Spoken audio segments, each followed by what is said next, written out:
Lieutenant Jack Morris stood at attention in the office of Admiral Peterson. The large window behind the Admiral's desk showed the Naval Air Station where fighter jets took off and landed. Jack tried not to fidget as the Admiral read through his file. "Your flying record is impressive, Lieutenant," Admiral Peterson said finally. "But your discipline record?" He shook his head. Jack remained silent. He knew what was in that file. 3 reprimands for unauthorized maneuvers, 2 citations for ignoring flight patterns, and 1 commendation for saving his wingman during a training exercise using those same unauthorized maneuvers.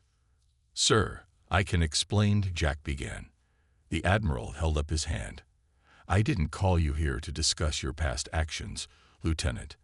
I called you here because we need a pilot with your unique approach." Jack's eyebrows rose. This was not what he expected. "What I'm about to tell you is classified at the highest level," the Admiral continued. He pressed a button on his desk, and the windows darkened. A holographic display appeared between them, showing what looked like a massive ship hovering above Earth. 3 days ago, this object appeared in orbit. It made no aggressive moves, and when we attempted contact, they responded. "Lieutenant Morris, we are not alone in the universe." Jack stared at the image, his mind racing. "Aliens, sir. Not just aliens. A coalition called the Galactic Federation. 37 different species all working together, and they've invited us to join them." Jack felt his mouth go dry. "And you need a pilot for?" "They've invited representatives to discuss membership. Most will be diplomats, scientists, but they specifically requested military personnel who represent our capabilities. You're one of our best pilots, despite your methods, or perhaps because of them." A knock at the door interrupted them. A woman entered, dressed in a formal suit. Her curly brown hair was pulled back neatly, and she carried a tablet. "Lieutenant Morris, this is Lisa Harrington from the State Department. She's the lead diplomat for this mission." Lisa extended her hand. "Nice to meet you, Lieutenant. I've heard interesting things about your flying." Jack shook her hand, still processing everything. "When do we leave?" Admiral Peterson smiled. "Tomorrow. Pack light. The Federation ship, the Celestial Harmony will provide everything you need for the journey."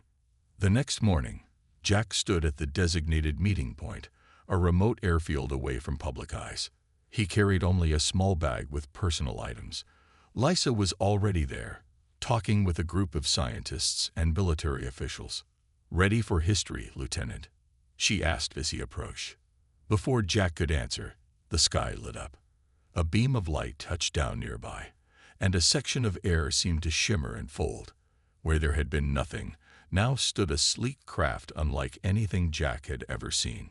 It had no visible engines or wings, just smooth curves that seemed to flow into one another. A door appeared in its side, and out stepped a being that made Jack's breath catch.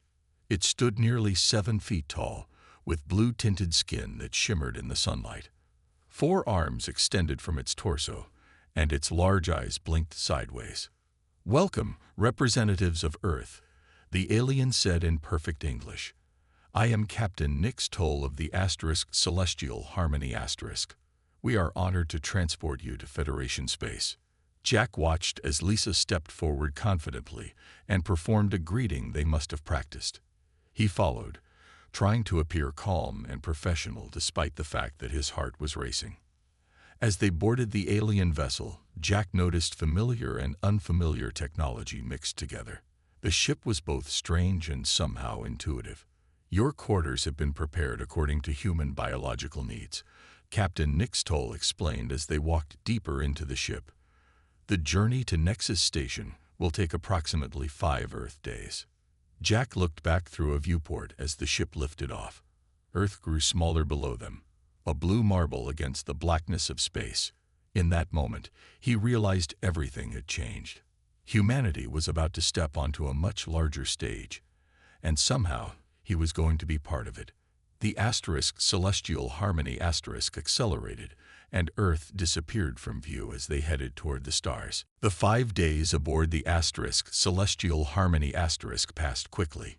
Jack spent most of his time studying the information packets about the Federation and staring out the viewports at the stars streaking by.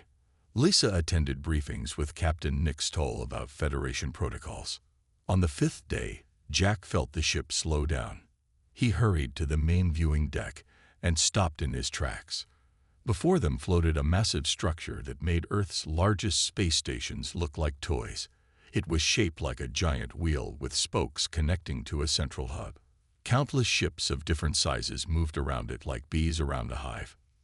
"Nexus Station," said a voice behind him. Jack turned to see Lisa. "Home of the Federation Council and our home for the next month." "It's enormous," Jack said. "How many people live there?" "Not people, Lieutenant. Beings. About 12 million from across the galaxy." The celestial harmony approached one of the spokes and docked smoothly. Captain Nick Stoll led Jack and Lisa to the airlock. "Ambassador Zex Toril will meet you on the other side," the captain said. "He will be your guide during your stay."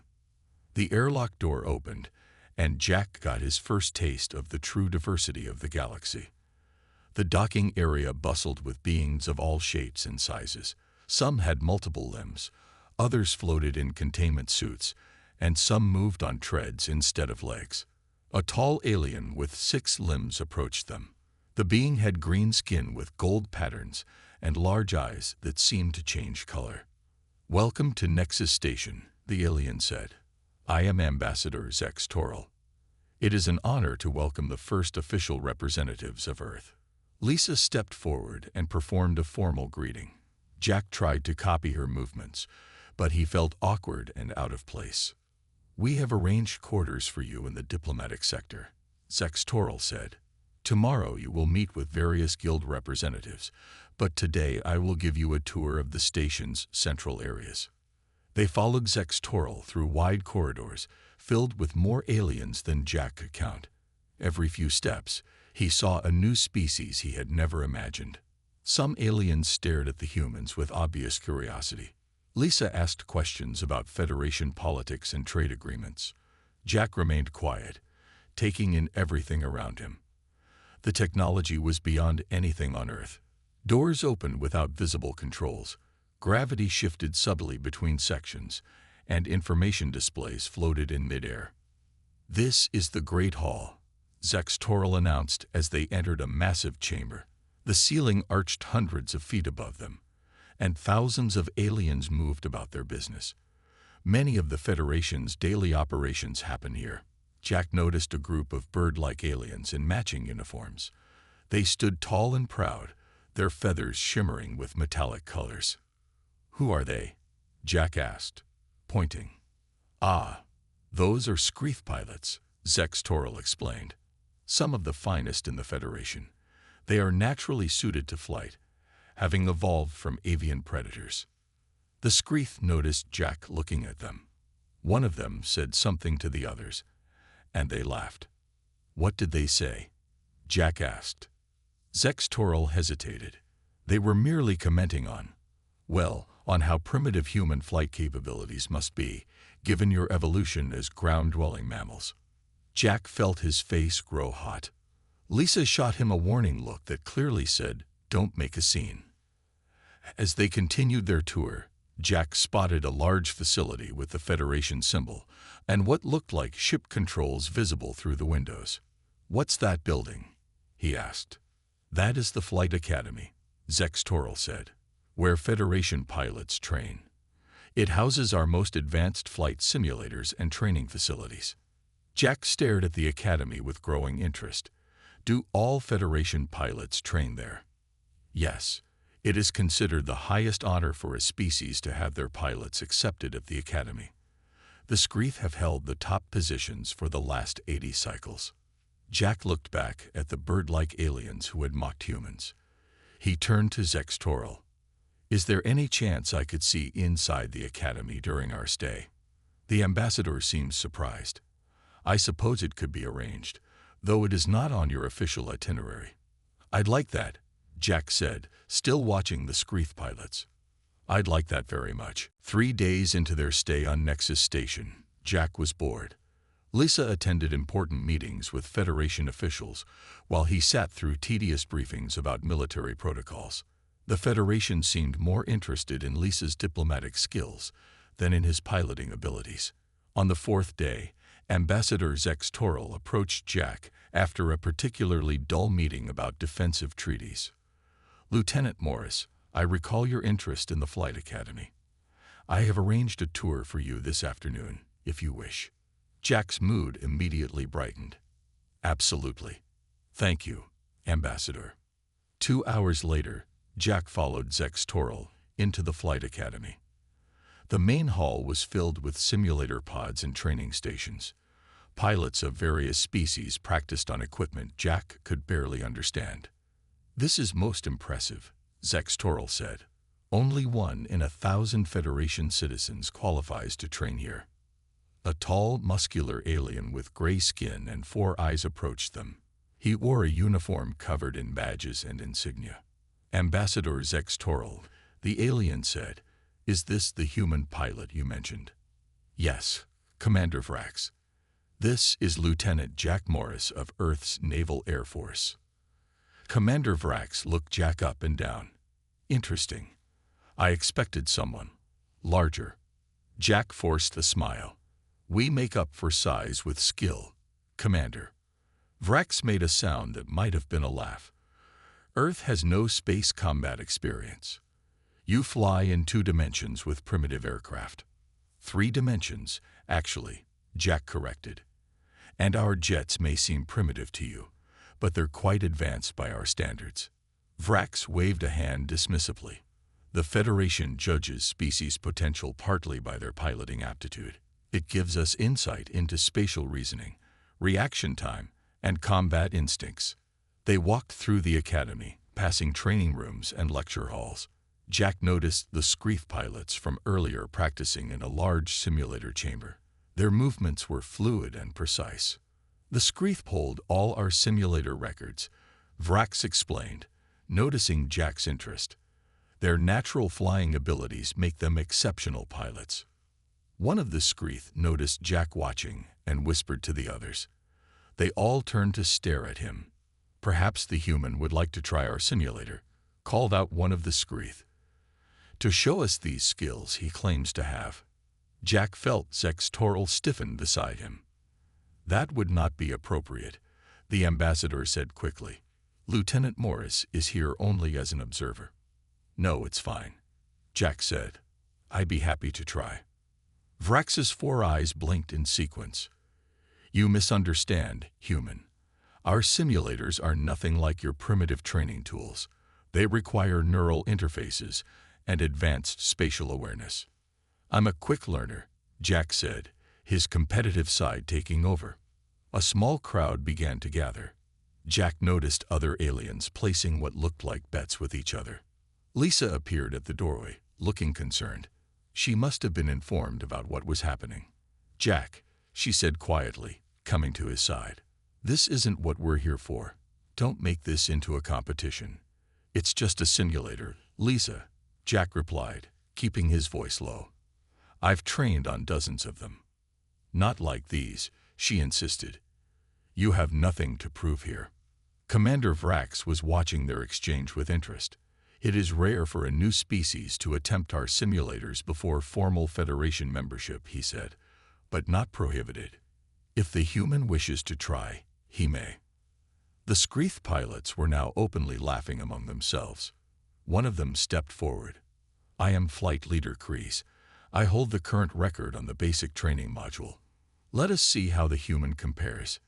Jack knew he should listen to Lisa, but the dismissive attitude of the Federation pilots pushed all the right buttons. His pride wouldn't let him back down now. "I accept the challenge," Jack said firmly. Zex Toril sighed. "Very well. Commander Vrax, please prepare a basic-level simulation for Lieutenant Morris, something appropriate for a first attempt." Vrax nodded. "Of course. The most elementary program we have. The one we use for children."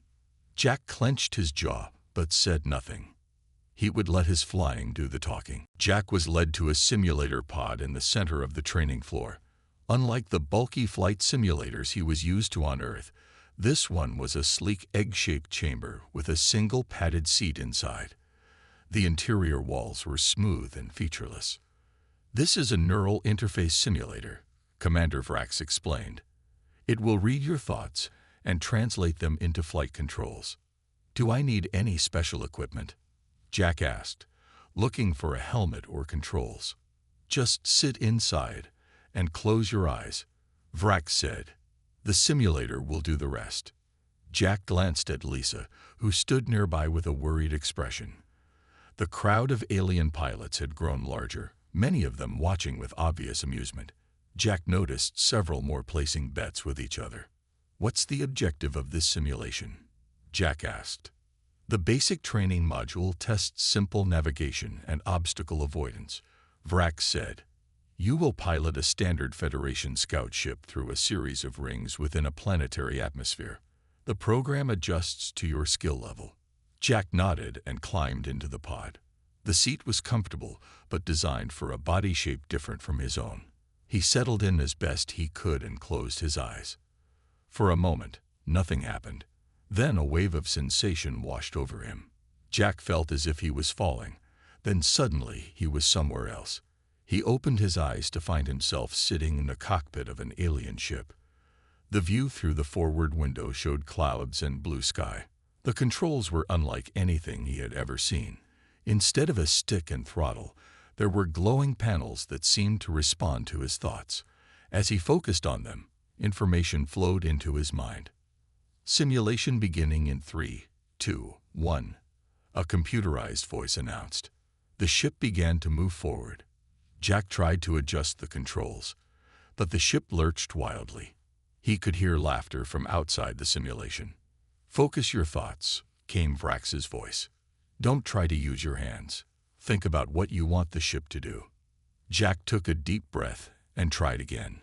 He imagined the ship flying smoothly forward. This time, the response was better. The ship stabilized and began to accelerate. Ahead, a large glowing ring appeared in the sky. Jack directed the ship toward it. As he passed through, another ring appeared farther away. He quickly understood the pattern and began to anticipate where the next rings would appear. At first, the course was simple. The rings were spaced far apart and positioned in an easy flight path. But as Jack completed each section, the difficulty increased. The rings began to appear closer together and in more challenging positions. Jack's mind raced as he adapted to the control system. It was strange but also intuitive in a way he hadn't expected. Rather than fighting the unfamiliar layout, he let his instincts take over. Years of flight training kicked in, and he began to predict the flight patterns.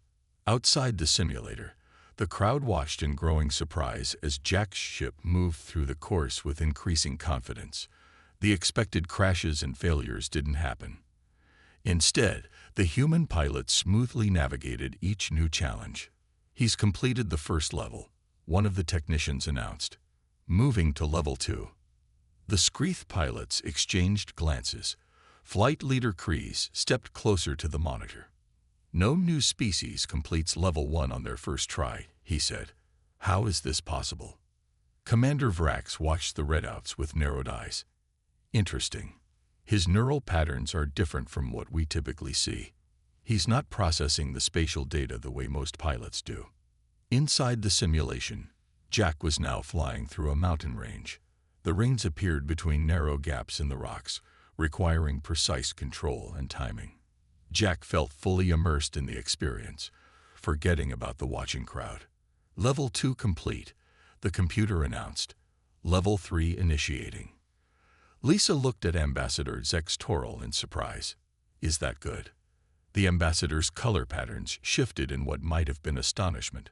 Most new pilots require several attempts to complete level 1. No one has ever reached level 3 on their first session. The betting among the watching aliens had stopped. Now, they were all simply staring at the monitors in silence. Jack completed level 3 with ease. The simulation now showed a dense asteroid field with rings placed in seemingly impossible positions. His ship darted between massive space rocks, narrowly avoiding collisions as he threaded through each target. Level 4 complete, the computer announced. Now entering advanced training module. Outside the simulator, the room had grown silent except for the occasional whisper. No one was laughing anymore. Commander Vrax stood beside the control panel, all four eyes fixed on the performance metrics.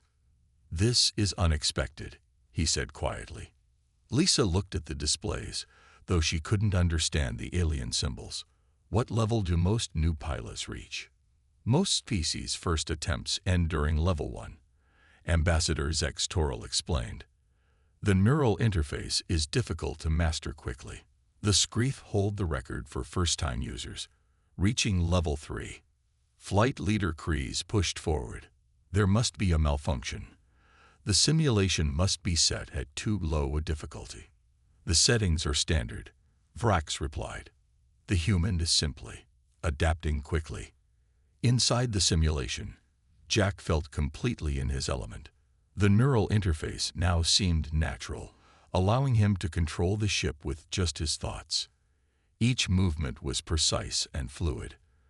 The basic navigation exercise was challenging, but not difficult for someone with his flight experience.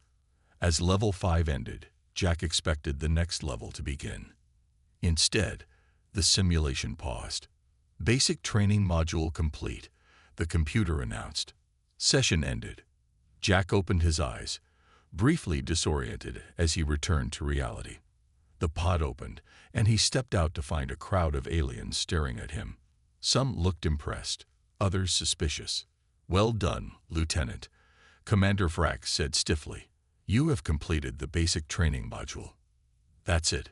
Jack asked. It was just getting interesting. Lisa gave him a warning look, but he ignored it. "What about the advanced modules?" Jack asked. "Don't you have combat simulations?" The crowd murmured. Vrax's skin tone darkened slightly. "The combat simulators are for qualified Federation pilots only," he said. "You've done well for a first attempt, but combat simulations require extensive training."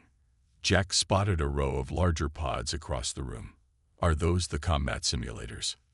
"Lieutenant Morris," Ambassador Zex Toril interrupted, "you have made an impressive showing.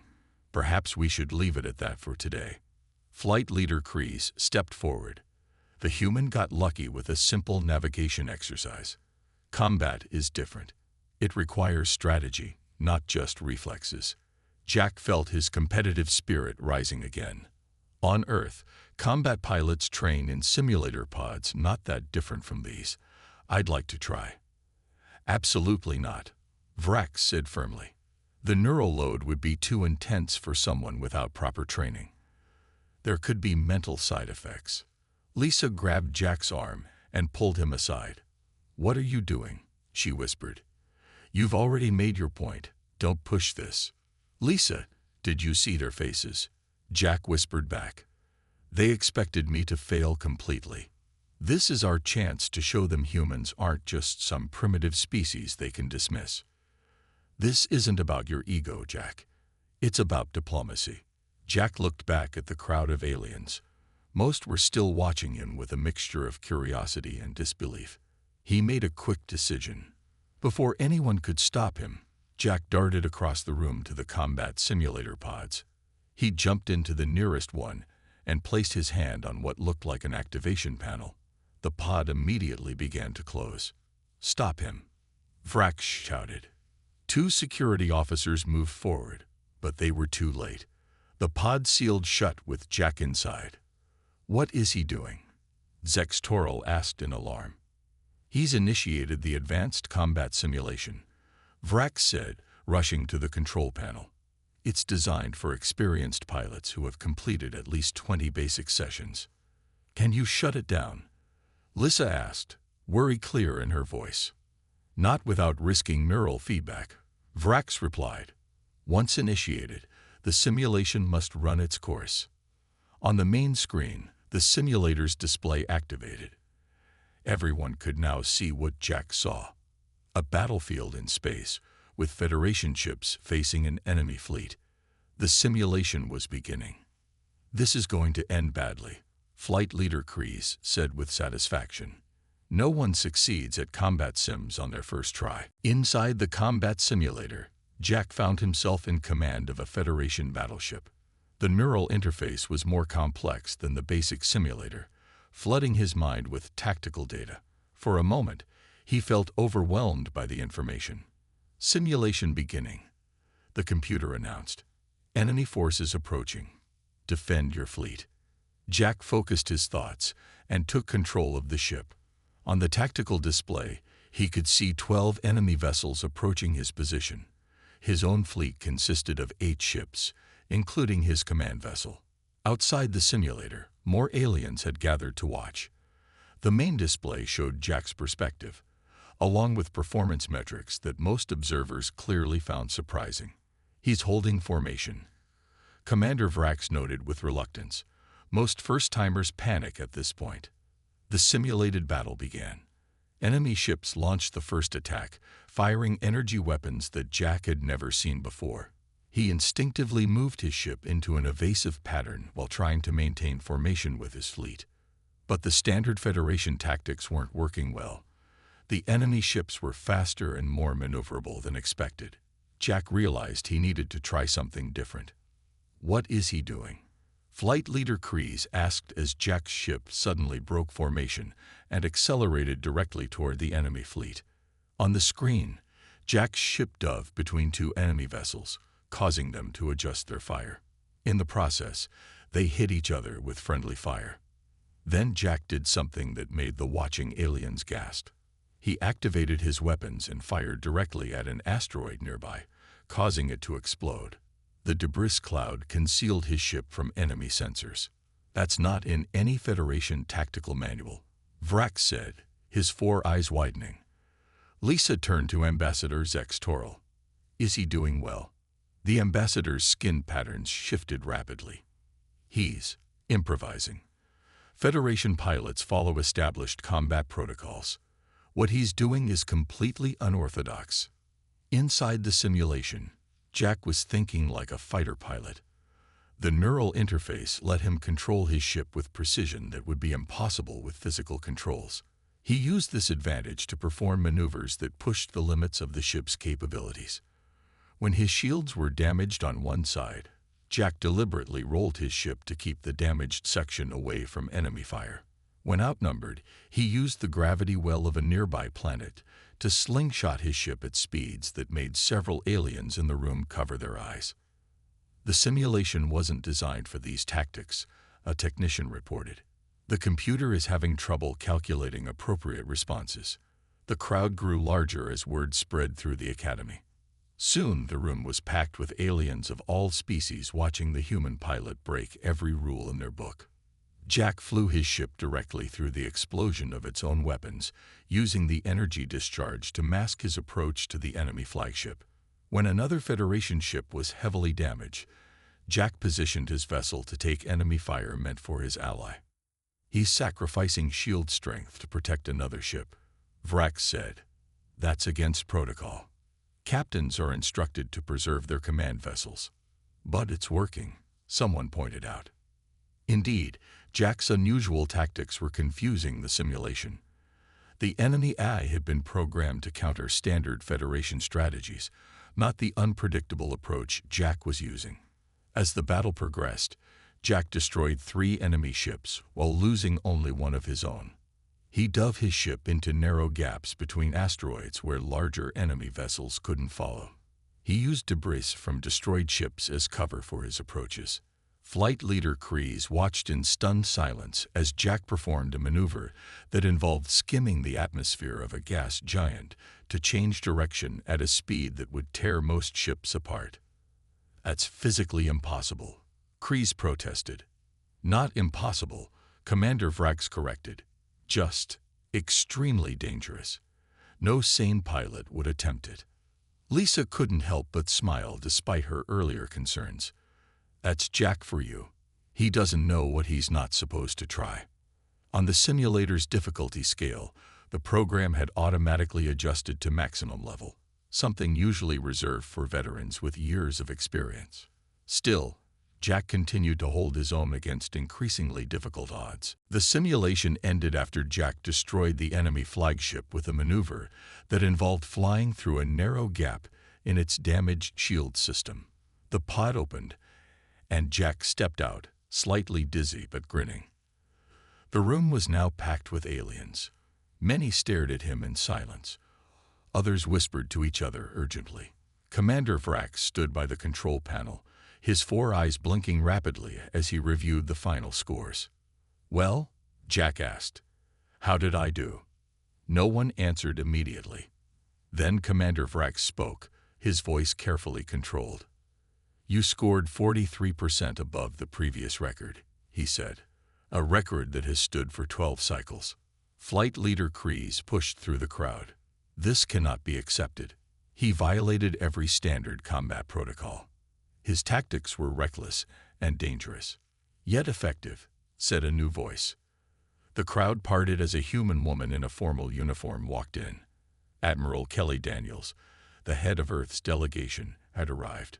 Behind her stood several Federation Council members. "Admiral," Lisa said, clearly surprised. "We didn't expect you." "Word travels fast on this station," Admiral Daniels replied. "When I heard a human pilot was breaking records in the simulator, I had to see for myself." She turned to Commander Vrax. "I'd like to review Lieutenant Morris's performance data." Before Vrax could respond, a loud argument broke out among the Screeth pilots. They were demanding the results be invalidated. Other aliens joined in, some defending Jack's performance, others questioning its legitimacy. Ambassador Zex Toril raised all 6 of his hands for silence. "This is unprecedented," he admitted, "but the simulator's judgment is final. The human pilot has indeed set a new record, using methods no Federation pilot would consider." Kreese protested. "Exactly," Admiral Daniels said with a smile. "That's precisely why the record stands. Lieutenant Morris brought a completely different perspective to your combat simulations." The room fell quiet as a tall, elderly alien with pale blue skin entered. Everyone, even Commander Vrax, bowed slightly. "High Counselor Xylos," Ambassador Zex Toril said, "this is unexpected. When half the station is talking about a human pilot's performance, the Council takes notice," High Counselor Xylos said. His voice was deep and calm. "Show me the recording." They watched the replay of Jack's simulation run. When it ended, the High Counselor turned to Admiral Daniels. "Your species thinks differently than ours," he said. "Lieutenant Morris used tactics our pilots would never attempt because our training discourages such risks." "Humans have always been risk-takers," Admiral Daniels replied. "It's how we've survived and advanced." High Counselor Xylos nodded slowly.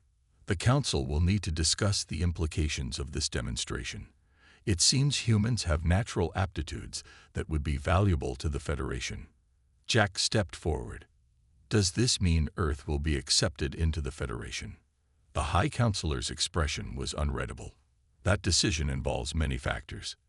But your performance today has certainly adjusted our perspective on humanity's potential." Later that evening, Jack, Lisa, and Admiral Daniels met in a private conference room. They were joined by Ambassador Zex Toril and 2 Federation officials. "The Council has reached a preliminary decision," Zex Toril announced. "Earth's application for Federation membership will be expedited based on today's events." "That's great news," Jack said. "There is one condition," Zex Toril continued, "regarding human pilots and our simulation facilities." Admiral Daniels raised an eyebrow. "What condition?" "The Federation has created a new regulation. Any human pilot will be limited to a single session in our simulators." "Why?" Jack asked, confused. High Counselor Xylos, who had just entered the room, answered, "Because, Lieutenant Morris, we believe that with repeated exposure, human pilots could master our systems in ways that might disrupt certain balances within the Federation. Your natural aptitudes are both impressive and concerning." "You're afraid of what we might accomplish," Admiral Daniels said quietly. "Not afraid, The High Counselor corrected. Cautious. Your species shows remarkable potential, but potential can be developed in many directions. He looked directly at Jack. Today you showed us that humans are not the primitive species many believed. You've earned your place at the Federation table. Jack smiled as he realized what had happened. His impulsive decision to challenge the simulator had changed everything. Humans were no longer seen as a primitive species seeking protection, but as equals with unique and valuable capabilities. From that day forward, the Federation only let human pilots try the flight simulator once. Once was all they needed.